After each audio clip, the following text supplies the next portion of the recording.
자, 내분비계, 태반. 자, 임신 시 에스트로겐, 프로게스테론과 같은 호르몬, 육모성선 자극 호르몬, 태반, 락토젠 등의 단백 호르몬을 분비하는 기능을 한다. 이것을 우리는 태반 호르몬이라고 얘기할 거예요. 에스트로겐, 프로게스테론, 육모성선 자극 호르몬, 그리고 태반, 락토젠.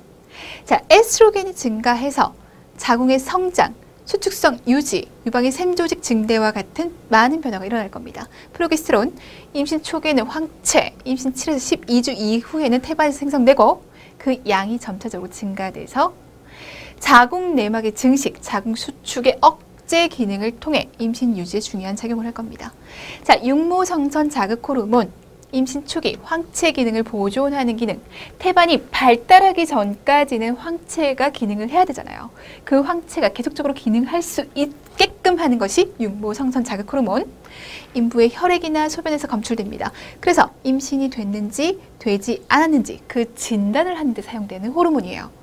자, 혈중 농도는 임신 8에서 10주경에 최고치가 됐다가 10에서 12주경에 감소하기 시작해서 20주에 최저 농도가 돼서 임신 후기까지 유지될 수 있습니다. 자, 태반 락토젠. 임신 5주에 혈청에서 검출되고 혈중 농도가 임신 34에서 36주까지 점차 증가되고 지방 분해의 작용, 그리고 순환 혈액 중 유리 지방산의 농도를 증가시킬 겁니다. 지방에 대한 대사를 하는구나.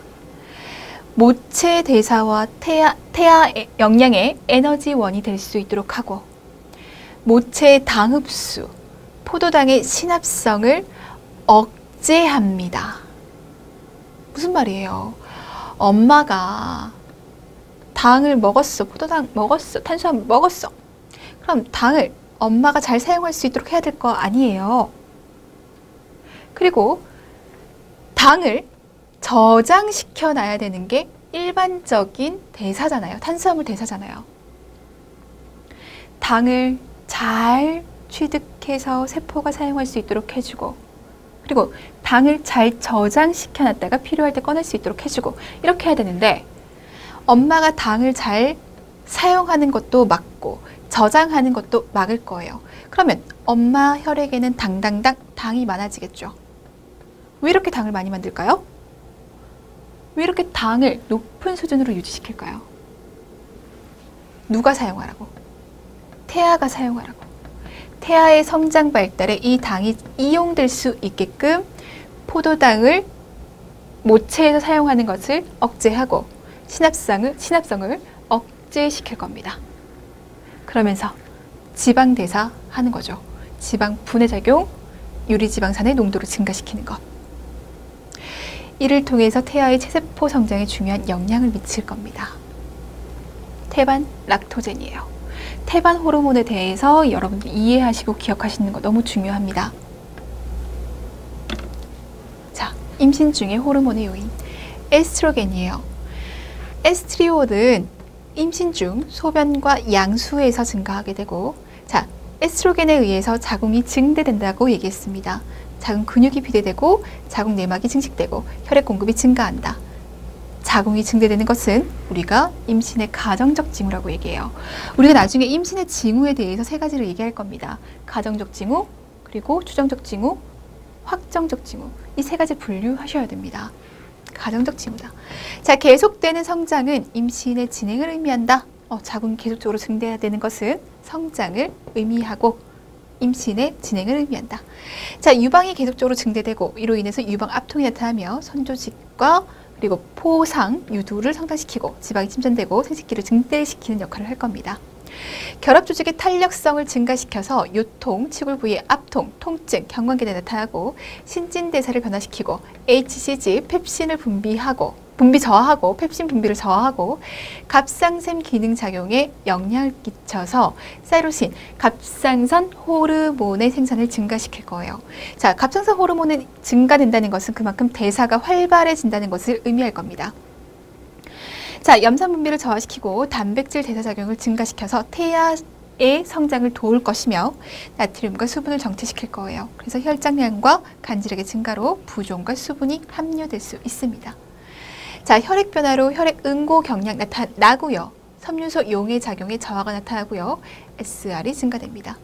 그래서 혈전증 나타날 수 있죠. 혈관 변화 나타난다고 얘기했어요. 모세관이 확장되고 손바닥에 홍반증 나타나고 멜라닌 자극 호르몬 생산이 자극돼서 기미도 생겨나고 그렇잖아요. 흑선, 유륜, 식이 나타날 수 있습니다. 자, 그리고요. 프로게스테론으로 넘어갔을 때 자궁 내막의 탈락막 세포의 발달을 증진시키고 글리코겐의 침전은 배아에 영양을 공급합니다. 임신된 자궁의 수축을 저하시킬 거예요. 그리고 유방의 옆 포상 조직의 발달을 증진시킬 거예요. 그래서 수축을 저하시켜 자연 유산을 방지하고 발달을 증진시켜 수유를 위해서 준비를 시킬 겁니다. 지방을 침전시켜서 인부와 태아의 요구를 위한 에너지를 이용할 수 있도록 하고 위장 운동이 감소되고 관략근이 이완되니까 식도 역류를 일으켜서 가슴알이 나타나게끔 할 거예요. 그리고 변비 나타날 수 있죠. 염분 분비가 증가돼서 저나트륨 혈증이 발생될 수 있고 CO2에 대한 호흡 중추의 민감성이 증가돼서 호흡률이 증가될 수가 있습니다. 평활근의 탄력성이 저하됩니다. 그래서 변비 나타나고요. 방광과 순뇨관의 탄력성이 저하되고요. 혈관의 탄력성이 저하되고 담낭의 탄력성도 저하되고 HCG, 체온을 상승시키는 임신 초기의 황체를 유지시키는 태반이 충분한 호르몬을 생산하게 되면 감소되게 되죠. 간지세포가 남자 태아의 고환에 영향을 미치고요. 남자 태아의 테스토스테론과 관련이 있고 면역적 성질을 지닐 수 있어서 알레르기 반응을 일으킬 수 있고요. 태반, 락토젠, 뇌하수체 성장 호르몬 작용과 유사한 역할을 할 겁니다. 당을 만들어내죠. 그 역할을 할 거예요. 당대사, 에너지로 이용 가능한 지방산의 형성이 필요한 리폴라이시스의 증가로 인부의 당 대사율을 저하시킬 것이다. 인부가 당을 소모하는 것을, 당을 흡수하는 것을 저하시키고 혈당치를 상승시킬 겁니다. 모체가 당을 흡수하는 것을 막고 당이 신생되는 것을 막고 인부에게 당뇨병을 유발시킬 수가 있어요. 인슐린의 기능을 억제시킬 겁니다. 인슐린에 대한 저항성을 만들어낸다는 얘기예요. 얘를 소모하는 역할을 할 텐데 그걸 못하게 한다는 거죠. 그래서 당뇨병과 관련돼서 꼭 생각해 주셔야 됩니다. 그리고 유방의 포상세포 발달, 수유 준비, 태반의 크기에 의해서 태반 호르몬이거든요. 생식기계와 관련돼 있고 심맥관계와 관련돼서 혈소판을 증가시킬 수 있습니다. 자, 릴렉신, 경관 유연성을 증가시킨다. 관절을 이완시킨다. 뇌하수체 성장 호르몬, 임신 중 뚜렷하게 저하되고 분만 후 임신 전 상태로 서서히 상승하고 FSH, 임신 중 뚜렷하게 저하된다. FSH, 에스트로겐, LH, 프로게스테론 요 주기가 일어날 필요가 없다라고 얘기했어요. 그래서 임신 중에 배란이 중지됩니다. 자, PRL, 프로락틴, 분만 3주 후에 증가하게 됩니다. 수유와 관계가 아주 높죠. 에스트로겐이 고농도 상태에 있을 때는 프로락틴이 억제되기 때문에 산전에는 수유가 나타나지 않습니다. 자, 멜라노사이틱 스티뮬레이팅, 얘를 자극하는 호르몬, 얘를 자극해서 멜라닌 색소로 인해 기미, 흑선, 유두, 유륜, 외음부에 검은색이 띠게끔 만들 거예요. 자, 베타 엔돌핀, 엔세팔린, 진통 효과 있고요. 옥시토신, 뇌하수체 후엽에서 분비하는 호르몬, 무엇과 관련되어 있다? 자궁 수축과 관련되어 있다. 프로게스테론에 의해서 작용이 억제돼서 임신을 계속적으로 유지될 수 있도록 하는 거죠. 자, 유즙을 사출하기 위해서 옥시토신, 유즙 사출과 관련이 되어 있습니다. 자, 갑상샘 호르몬, 갑상선이 갑상선 호르몬이 증가되게 되면 대사가 증가되게 됩니다. 자, 대사 증가로 인한 그런 증상들이 나타나게 되겠죠. 호르몬에 대한 정리는 너무너무 중요합니다. 자, 뇌하수체 전염에서 분비되는 호르몬은 성장 호르몬, 난포 자극 호르몬, 프로락틴, 멜라닌 세포 자극 호르몬이 있는데, 자, 성장 호르몬 혈중 농도가 임신 초기에는 크게 변하지 않지만 임신 10주 후부터는 서서히 증가해서 28주에 최고치를 보이더라. 난포 자극 호르몬 임신 중 저하된 상태를 유지하다가 분만이 됐습니다. 분만 후에는 다시 그 기전이 돌아가야겠죠. FSH, 프로락틴, 유즙 분비에 중요한 호르몬. 더욱 정확하게 얘기하자면 유즙을 생성시키는 데 중요한 호르몬. 임신 시 현저하게 증가해서 임신 말기 5주 동안 최고치를 유지하게 됩니다. 멜라닌 세포 자극 호르몬 임신 기간 동안 분비 증가하고 피부 착색 될 수 있고, 그리고 뇌하수체 후엽에서 나타나는 옥시토신, 자궁 근육에 매우 강한 자극을 줘서 자궁 수축을 일으키는 작용, 그리고 유즙을 분비하는 유선의 평활근 상피세포를 자극하는, 그래서 유즙을 사출시키는 역할을 할 겁니다. 자, 갑상샘, 이때는 갑상선 호르몬이 모두 증가해, 그래서 기초대사율이 증가해. 부신, 혈청 내 코티졸 농도가 증가하게 된다. 그리고 알도스테론 증가하게 된다. 알도스테론이 뭐 하는 애인지를 생각해봐요. 난소, 임신 시 황체 활동 외에는 별다른 기능을 하지 않는다. 태반에서 에스트로겐, 프로게스테론 계획적으로 생겨나고 있죠. 얘 분비가 높아짐에 따라, 계획적으로 됨에 따라 얘 나타날 필요가 있어요, 없어요? 억제되죠. 얘가 억제되니까 당연히 배란 나타나지가 않습니다. 대사, 체중 증가. 대부분 자궁과 그 내용물, 유방 증대, 혈액이 증가하기 때문에 체중이 증가하는데 9에서 12kg 정도가 바람직합니다. 자, 임신 중 체중 증가와 출생 시 신생아 체중은 임신 전 체중과 밀접한 관련이 있고, 단백질 대사, 인부의 단백 대사율은 저하되는데 이는 질소의 양보다, 섭취된 질소의 양보다 배설된 질소의 양이 훨씬 적기 때문에. 탄수화물 대사 너무너무 중요하죠. 이 너무너무 중요해요. 임신 자체가 당뇨병을 가지고 올 수 있는 원인이라고 할 수 있다. 정상 임신이라고 할지라도 혈중 인슐린 농도가 증가하게 되고, 자, 에스트로겐 그리고 프로게스테론이 췌장의 베타세포를 자극해요. 췌장의 베타세포를 자극하게 되면 인슐린 농도가 증가하게 되죠.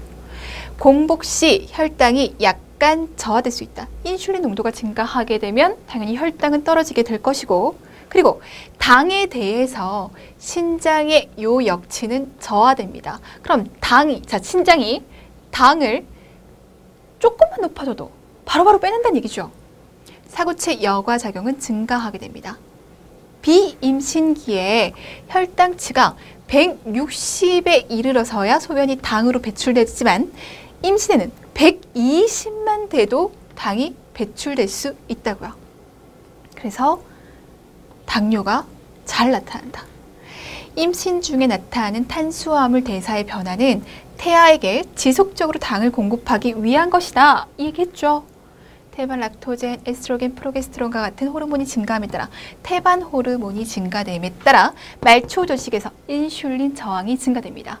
인슐린이 제대로 된 기능을 하지 못하게 된다. 인슐린이 제대로 된 기능을 하지 못하니 엄마가 당을 제대로 소모하지를 못하죠. 그러면서 그 당이 태아에게 지속적으로 공급될 수 있게끔 하는 겁니다. 태반 락토젠은 지방을 분해한다라고 얘기했어요. 유리지방산을 증가시켜요.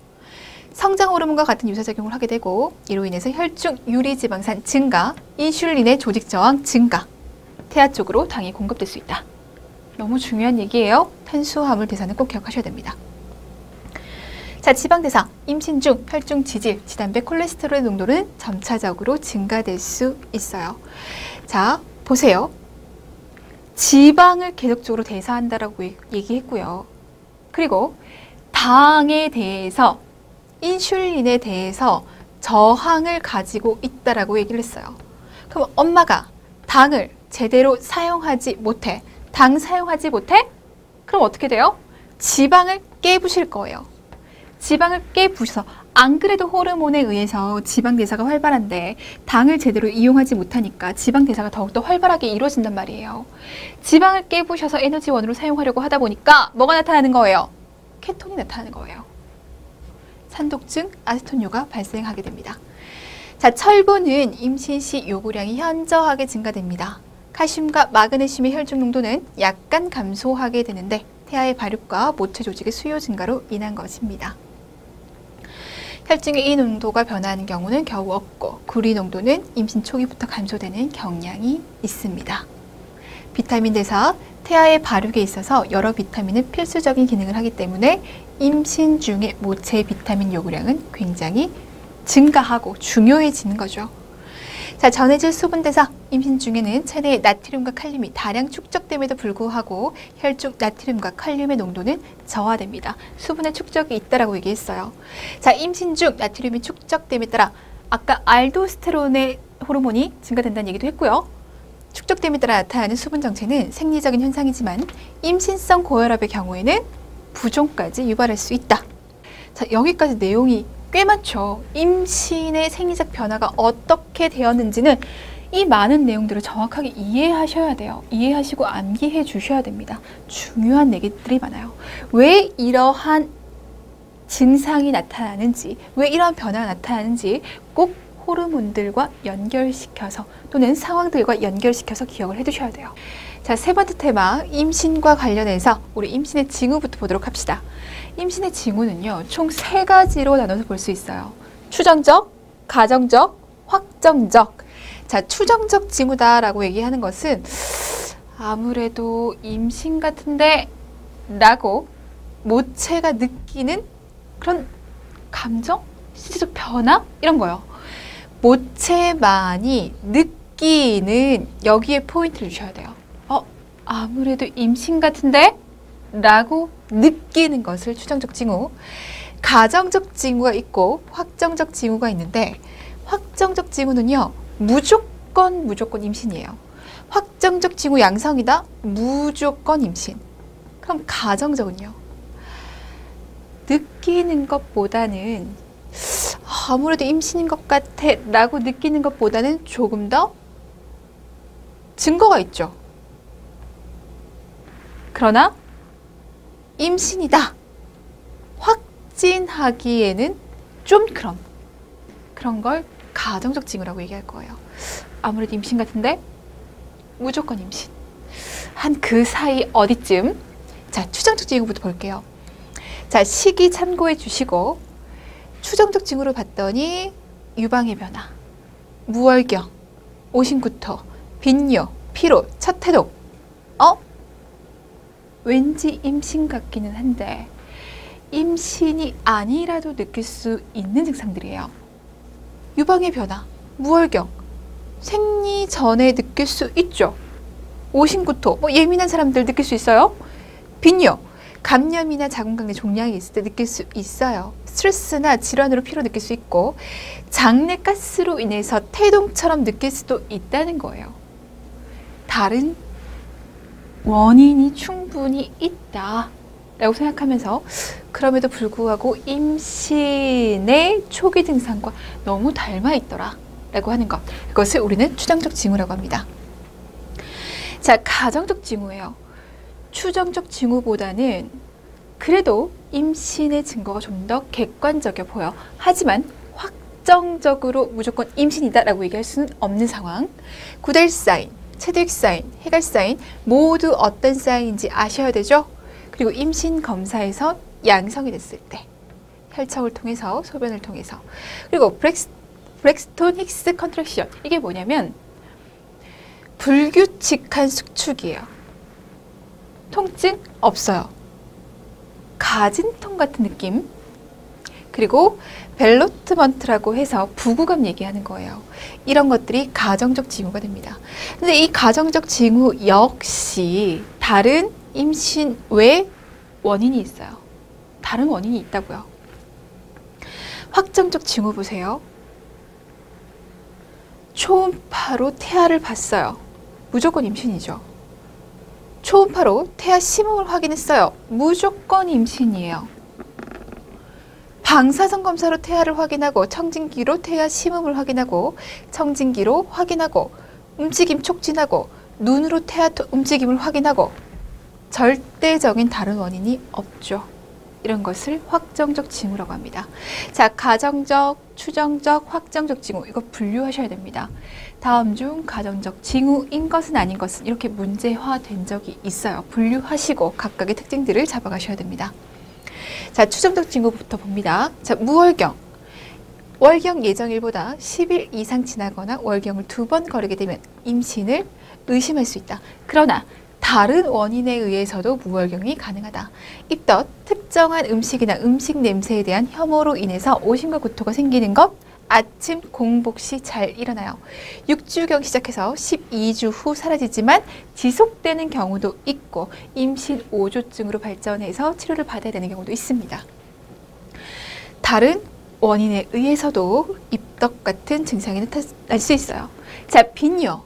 임신 초기에 자궁이 커짐으로 인해서 자궁 앞에 뭐가 있었어요? 방광이 있었어요. 이 방광이 증대되는 자궁으로 인해서 압박받아서 나타나는 증상입니다.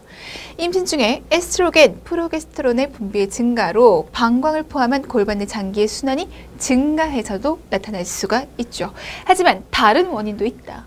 유방의 민감성 증가, 유방의 우열, 예민함의 증가는 임신 초기부터 나타납니다. 이것은 에스트로겐, 프로게스테론의 자극에 의해서 나타나죠.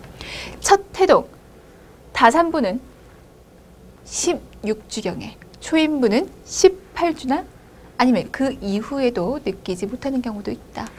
자, 피로감, 쉽게 노곤함과 피로감을 느끼게 돼서 수면에 더 많이 필요할 수도 있다. 근데 이 피로감이라고 하는 것이 꼭 임신을 했다고 해서 느끼는 증상은 아니잖아요. 자, 피부의 변화, 갈색반, 흑선, 회음과 유두 주위의 착색 나타날 수 있어요.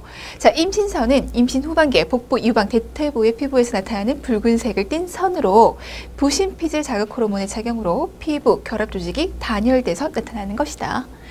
자궁경관 점액의 변화, 자궁경관의 점액의 변화는 무조건 기억이라고 얘기를 했습니다. 무엇으로 인해서? 에스트로겐에 의해서. 그래서 백대하 나타납니다. 임신 중 질 분비물은 자궁경부의 점액에 비후돼서 탈락된 질의 상피세포가 다량 포함돼 흰색을 띈다. 임신과 관련된 점액의 특성, 백대하, 백대하가 어떠한 특성을 보이고 있는지 연결시키시면 되겠습니다. 자, 가정적 징후예요. 첫 번째, 복부 중대. 임신 12주경 자궁은 치골 결합 바로 위에서 촉진되는 정도다. 12주 안 됐을 때는 자궁저부 촉진 안 되죠. 12주가 돼야 치골 결합 위로 올라와서 촉진 가능합니다. 자, 바로 위에서 촉진되는 정도지만 임신 말기로 가면 자궁이 점점 더 커지니까 당연히 복부 증대되게 됩니다. 경인부의 경우 초인부보다 복부 증대가 더욱더 심하게 나타나는데, 자, 경인부 임신을 한 과거가 있죠. 복부가 증대됐던 과거가 있잖아요. 풍선 생각해봐요. 새 풍선을 불 때와 한 번 불었던, 몇 번 불었던 풍선을 불 때 언제가 더 어려워요?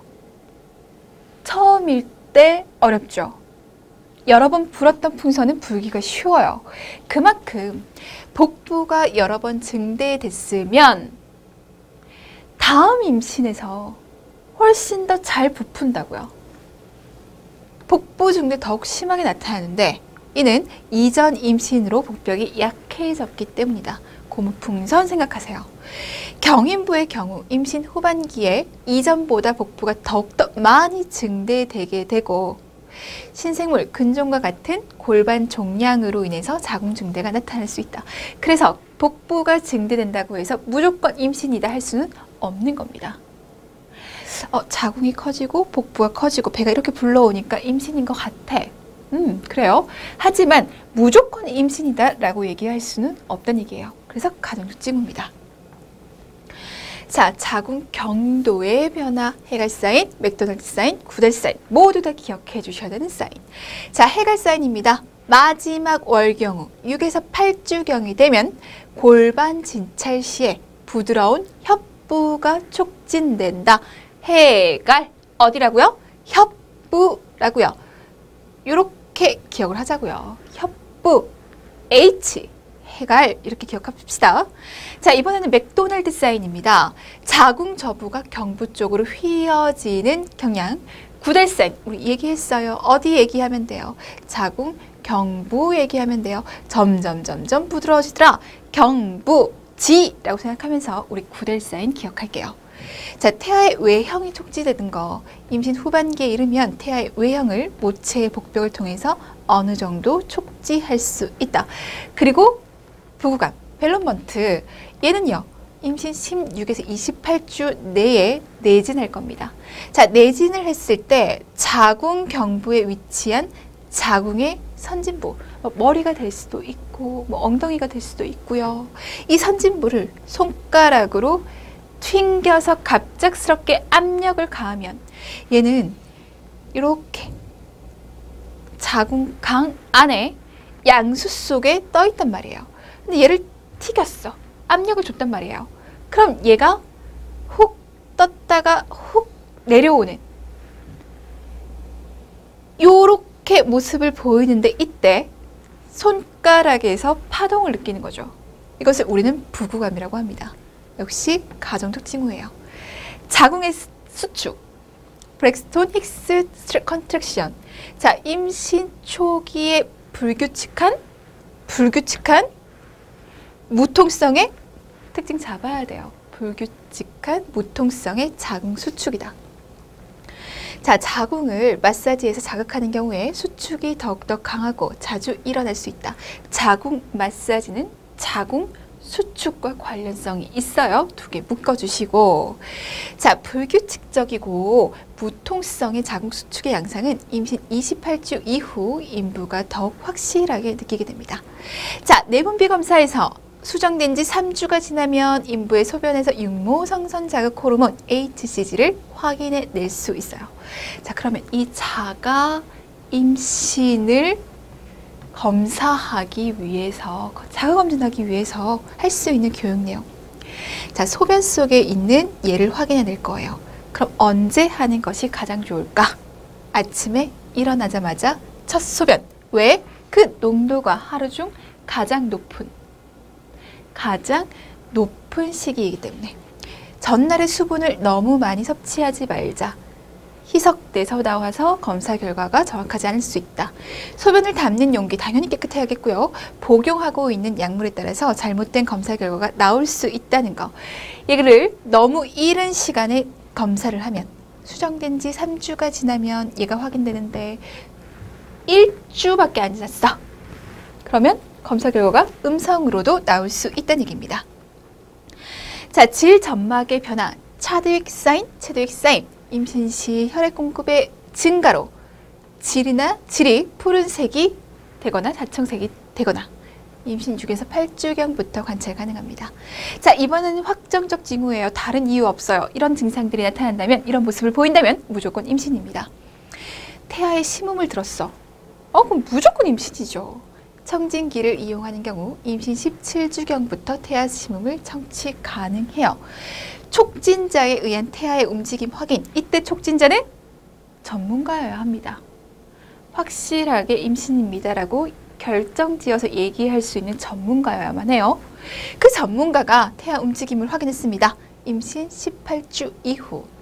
초음파 촬영이나 방사선 촬영을 통해서 태아를 봤어요. 태아의 모습이 보였습니다. 그렇다면 무조건 확정적이죠.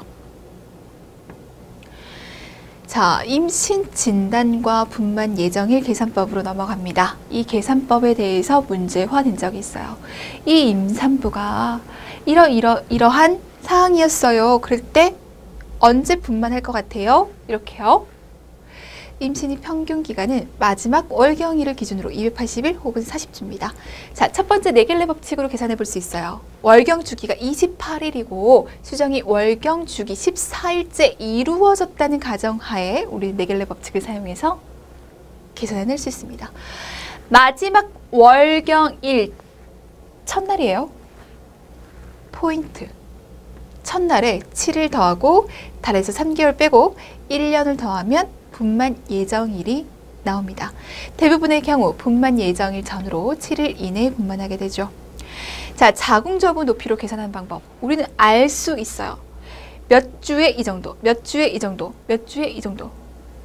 임신 8에서 10주 사이 치골결합보다 약간 위에 16주 죄화 부위에서 치골결합의 중간 지점에 20에서 22주 재화 부위, 그리고 36주 가장 높아 38주, 한 34주 위치로 내려왔어. 아, 하강이 이루어졌구나. 우리는 예상해 볼 수 있습니다. 자, 맥도날드 법칙. 줄자를 이용해서 치골 결합부터 자궁 저부까지의 길이를 측정한 후에 계산하는 것으로 자궁 저부 높이 곱하기 7분의 2 하면 임신의 월수, 7분의 8 하면 임신 주수를 나타낼 수 있습니다. 자궁 저부의 높이를 측정할 때는 정확한 측정에 영향을 줄 수 있는 양수가다 다태 임신, 그리고 큰 태아, 모체 비만 등의 요인을 고려해야 됩니다. 양수가 과다되어 있다. 그러면 자궁의 크기가 정상보다 훨씬 더 증대되어 있을 거예요. 다태 임신 마찬가지죠. 이럴 때는 이런 것들을 고려해야 됩니다. 자, 헬스 법칙. 태아의 키를 추정하는 방법. 임신 5개월까지는 임신 월수의 제곱, 임신 후기인 6개월 이후부터 만사까지는 임신 월수의 곱하기 5. 초음파 촬영, 초음파를 이용해서 임신 주수를 추측할 때는 태낭의 크기, 심장 박동, 태동, 두둔의 길이, 대퇴의 골 길이, 그리고 아두, 대행경 등을 이용해서 우리가 계산해 볼 수 있어요. 네겔레 법칙 꼭 기억하셔야 됩니다. 산과력을 산정하는 거. 과거 기출이긴 하지만 기출된 바 있어요. 그리고 기본적인 내용이기 때문에 기억을 해두셔야겠어요. 자, 두 자리로 나타낼 수도 있고 네 자리나 다섯 자리로 나타낼 수가 있습니다. 자, 두 자리 숫자 체계. 첫 번째 숫자 체계는 임신력으로 현재 임신을 포함한 총 임신 횟수, 현재 임신 포함해서 총 임신 횟수. 두 번째 숫자 체계는 출산력으로 20주 이상의 태아의 출산 횟수를 얘기해요. 임신, 출산, 현재 임신 포함하고 20주 이상의 태아를 출산한 횟수 모두 들어갈 겁니다. 자, 네 자리, 다섯 자리. 자, 네 자리야 라고 한다면 만삭분만 몇 번 했니? 조기분만 몇 번이야? 유산은? 그래서 지금 현존하는 아기는 다섯 자리는 하나가 더 들어가요. 총 임신 몇 번 했어? 이렇게. 요거 하실 수 있으셔야 돼요. 네 자리, 다섯 자리 숫자 체계로 나타내실 수 있으셔야 됩니다. 자, 정상 임신 간호로 넘어가 보도록 할게요. 이 간호 연결시키시는 거 하셔야 됩니다. 불편감 간호예요. 임신 1기 입덧으로 인한 불편감. 위가 비워지거나 과식하는 거 모두 피해 주셔야 돼요. 식후 위가 편하도록 좋은 자세를 유지하고 아침에 일어났을 때 이 입덧이 더욱더 강해지기 때문에 마른 탄수화물을 먹는 것이 도움이 됩니다.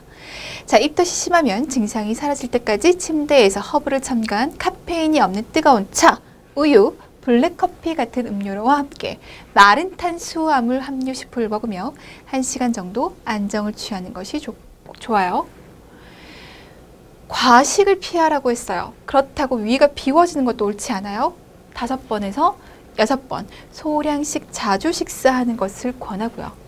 기름에 볶거나 냄새가 심한 거 좋지 않고, 자극적 음식 좋지 않고, 기름진 음식 좋지 않고, 가스 형성을 하는 음식도 좋지 않습니다. 피해 주셔야 돼요. 자, 비타민 B6가 많이 함유된 고기, 바나나, 생선, 녹황색 채소 이런 음식 섭취를 늘리는 것이 좋고, 너무 구토가 심하다. 너무 그래서 먹지를 못한다.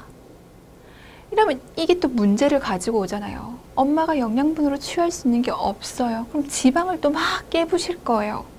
문제가 되는 상황이 오기 때문에 병원을 가는 것이 좋습니다.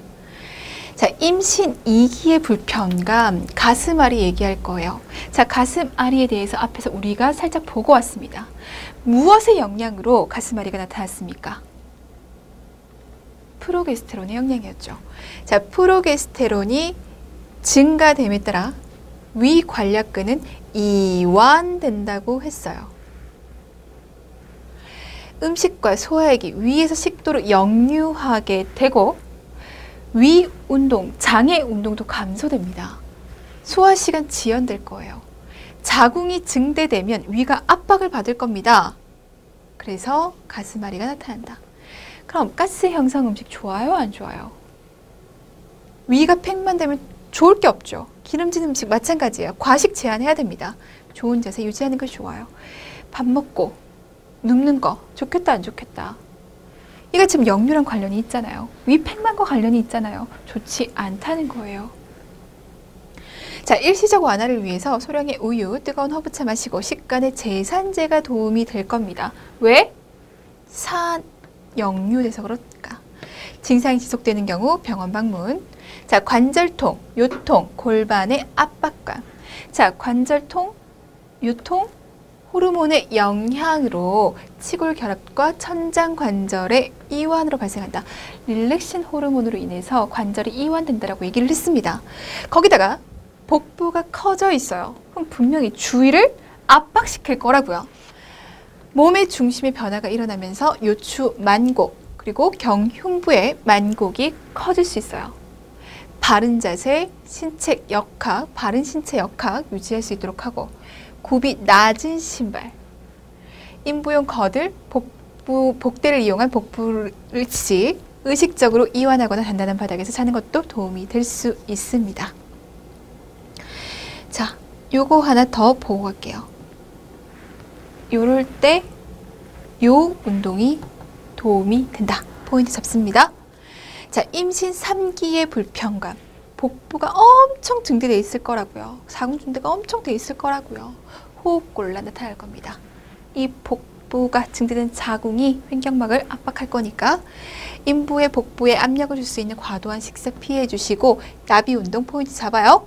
자, 인부는 호흡곤란을 유발할 수 있는 운동, 더운 날씨에 무리한 활동 피하고 운동 후에는 충분히 휴식을 취하는 것이 좋습니다. 자, 브렉스턴 힉스 수축, 무통의 불규칙한 자궁 수축이라고 말씀드렸습니다. 불규칙적이에요. 경관계대가 없어요. 무통성 수축입니다. 임신 3기에 심해질 거예요. 점차 심해지겠죠. 치기로 누워서 휴식을 취하고 물 많이 마시고 자궁 수축이 불편하면 호흡법이 도움될 수 있고 조기 진통과는 구별되어야 합니다. 자, 자궁 증대됨으로 인해서 하지 경련이 나타나는데 왜일 것 같아요? 신경 눌러서. 혈장 칼슘의 감소, 인해 증가, 피로, 말초 혈액순환 저하로 나타날 수 있습니다. 자, 호만스 징후를 확인하는 것이 좋겠다. 자, 임신이 계속되고 임신 3기로 계속적으로 진행될수록 혈액 응고 인자는 많아진다라고 얘기를 했어요. 혈전 가능성이 있다라고 우리가 앞에서 얘기를 했다고요. 그럼 혈전으로 인해서 신부정맥 혈전증 나타날 수 있으니 호만스 징후 체크해보는 거 도움 될 겁니다. 자, 하지 경련을 완화하기 위해서 무릎을 쭉 펴고 발끝을 몸쪽으로 당겨주고 이완된 근육을 마사지하고 온열을 적용하는 것도 도움이 되고 탄산칼슘이나 젖산칼슘 정제, 수산화 알루미늄계를 식사와 함께 복용할 수 있도록 합니다. 인을 낮추기 위해서. 자, 발목 부종, 호르몬 수치의 증가, 혈액량의 증가로 발생하는 모세혈관의 삼투압으로 나타날 수 있습니다. 자, 하지의 발목 부종은 오랫동안 서 있거나 앉아 있는 경우, 바른 자세가 아닌 경우, 운동 부족 시 꽉 조이는 옷을 입은 경우, 날씨가 더운 경우 악화될 수 있습니다. 자, 수분 섭취를 증가해서 이뇨를 증가시키는 것은 도움이 되지만 이뇨제 사용은 금기라는 거, 일어나기 전에 주기적으로 휴식과 적절한 운동을 할 수 있도록 합니다. 자, 정상 임신의 간호로서 물질에 대한 얘기를 해보도록 할게요. 약물, 너무너무 위험하죠. 잘못 사용하면 큰일 나죠. 배아기는 약물로 인한 태아의 발달 결함에 가장 영향을 미치는 시기입니다. 그래서 배아기의 약물 사용을 제한해 주셔야 됩니다. 인부는 자가치료 금해 주셔야 돼요. 아스피린을 포함한 모든 약물 제한하고 치료약은 자세히 기록하셔야 됩니다. 자, 흡연, 니코틴 참 할 말이 많은 애예요. 말초신경세포와 부신으로부터 카테콜라민 분비하게 할 겁니다. 자, 니코틴이 카테콜라민을 분비하게 해. 카테콜라민을 분비하면 혈관이 수축되죠. 산소 결합 능력이 감소되고 칼슘, 인 포함한 무기질, 비타민, 호르몬, 포도당, 지방산, 아미노산 대사를 방해하게 됩니다. 태아에게 좋을 게 전혀 없죠. 수유 시 유주 분비를 감소시키고 유해 물질이 유즙을 통해 전달되기도 합니다. 이 유해 물질을 태아에게 그대로 전달해 준다고 생각하시면 돼요. 태아에게 미치는 영향은 태반 순환 감소될 겁니다. 혈관 수축되니까 당연히 순환 감소되죠. 자, 그로 인해서 저체중 나타나고 사산될 수 있고 영아도련사 증후군, 선천성 기형, 알레르기, 호흡기 질환, 지적 능력과 언어 장애를 초래하게 되고 주산기나 신생아 이완과 사망률을 증가시킬 수 있습니다. 자, 음주 역시 영향을 미치죠. 알코올이 모체에 미치는 영향은 알코올 중독, 탄수화물, 지방, 단백질 대사를 방해해서 영양 장애를 초래하게 되고 자연 유산될 수 있고 태반의 기능 부전으로 인한 태반 조기 박리, 전치 태반 등이 나타날 수 있습니다. 자, 알코올과 관련해서 제일 중요한 거 뭐예요? 다른 것도 다 중요하긴 한데 이거 태아 알코올 증후군이 나타날 수 있습니다. 자, 산전산후의 태아의 성장 결핍과 발달 지연, 정신 발달 지연, 소뇌증, 미세 운동 기능 부전, 짧은 미간 등을 가진 특징적인 얼굴 형태 등이 나타날 수 있어요. 태아 알코올 증후군을 유발시킬 수 있는 에탄올, 그 대사 산물이 배아나 태아의 성장과 발달에 잠재적인 영향을 미칠 수 있습니다. 알코올로 인해서 태아 알코올 증후군이 초래 가능하구나. 특징적인 외형을 보이고 그리고 이러한 문제점을 가지고 올 수 있구나. 태아 알코올 증후군입니다. 자, 임신 중 예방접종 얘기를 해보도록 할게요. 자, 임신 중에 생백신 아니에요. 잠재적 기형을 유발할 가능성이 있기 때문에 금기입니다. 산후관리에서는 반드시 접종해야 돼요. 생백신 아니라는 거 꼭 기억하셔야겠고 우리가 지역사회에서 지역사회 간호 공부를 하면서 생백신, 사백신 분류해서 공부했잖아요. 그거 얘랑 연결시키시면 돼요. 자, 임신부 예방접종 가이드라인을 보면 접종이 적극 권장되는 예방접종 인플루엔자, TDAP 적응증에 따라서 고려되는 예방접종 비형간염 임신 중 접종 금기 생백신 유행지역, 여행시, 노출 위험과 부작용 위험을 함께 고려해서 개인적 사항에 따라 전문의 상담이 필요한 예방접종 이러한 것들이 있습니다. 생백신은 절대적으로 안 됩니다. 자, 영양관리에 대한 얘기를 해보도록 할게요. 자, 엽산에 대한 얘기 기출된 바 있죠. 기억하셔야 됩니다. 자, 엽산은요, DNA 합성이 필수적인 수용성 비타민입니다. 그럼 태아에게 필수적이라는 얘기죠. 태아와 태반 조직과 같이 빠르게 성장하는 세포에서 요구량이 굉장히 높습니다. 임신으로 증가된 모체의 적혈구 조혈은 많은 양의 엽산을 필요로 해요. 적혈구를 많이 만들어내기 위해서 역시 엽산 필요해. 엽산의 결핍은 문해아, 이분 척추 등 신경관 결함 등의 태아기형과 밀접한 관계가 있습니다. 포인트 무조건 잡으셔야 돼요. 엽산이 DNA 합성이 필수적이야. 적혈구 조혈에 필수적이야. 그리고 이 결핍으로 인해서 태아에게 신경관 결함을 가지고 올 수 있어. 무조건 기억이에요. 철분. 임신 마지막 3에서 6개월에 영아의 간에 철분을 보유하기 때문에 1에서 24mg의 철분 공급을 해 주어야 한다. 자, 만약에 철분 섭취가 부족하다면 태아의 철분 비축은 손해를 보지 않지만 이 철분이 다 어디 간다는 얘기예요? 제일 먼저 우선적으로 태아에게 보내주고 모자라. 그럼 모체가 모자란 거예요. 모체의 철분 저장부는 고갈하게 됩니다. 그래서 철분이 적혈구 만들어내잖아요. 적혈구 수 감소하게 돼요. 자, 모체가 충분한 철분을 섭취하지 못하면 모체의 헤모글로빈 수치 정상보다 더 떨어지게 될 거고 임신 중 생리적 빈혈, 더불어 철결핍 빈혈이 나타나게 됩니다. 철분 공급은 보통 임신 중기 시작하게 되고 임신 동안 모체에 비축돼서 태아의 요구량을 충족시킬 수 있어요. 자, 유방간호입니다. 유두. 매일 잠깐씩 공기 중에 노출시키고 햇볕 쬐어주고 목욕이나 샤워, 타월로 마찰시켜 유두를 튼튼하게 해주고 자, 유두를 잡고 매일 잠깐씩 부드럽게 굴려주는 것이 좋지만 이런 유두의 자극으로 인해서 자궁 수축될 수 있죠. 그러니 조심해서 해야 돼요. 자, 말라붙은 초유로 인해서 유관이 막히는 것을 예방하기 위해서 따뜻한 물로 잘 씻어주고 잘 닦는 것이 중요합니다. 자, 함몰유두. 함몰유두인 경우에 모유 수유하기가 쉽지가 않죠. 그래서 pinch 검사를 통해서 함몰과 돌출이 되었는지 확인해 볼 수 있고 임신 마지막 2달 전부터 시작해서 수유할 수 있도록 도와줄 수 있습니다. 자, 정상 임신에서 어떠한 징후들이 나타나는지 그리고 그 정상 임신에서 나타날 수 있는 문제들, 불편감 이런 것들은 무엇이 있는지를 확인하시고 그리고 이것들을 꼭 간호랑 연결시키셔야 돼요. 자, 임신과 관련해서 해야 될 얘기가 굉장히 많습니다. 이런 변화가 생겨, 이런 징후가 있어, 이런 불편감이 있어, 이런 간호를 해줄 수 있어. 정리 잘 하셔야 돼요. 출제빈도 높은 파트입니다.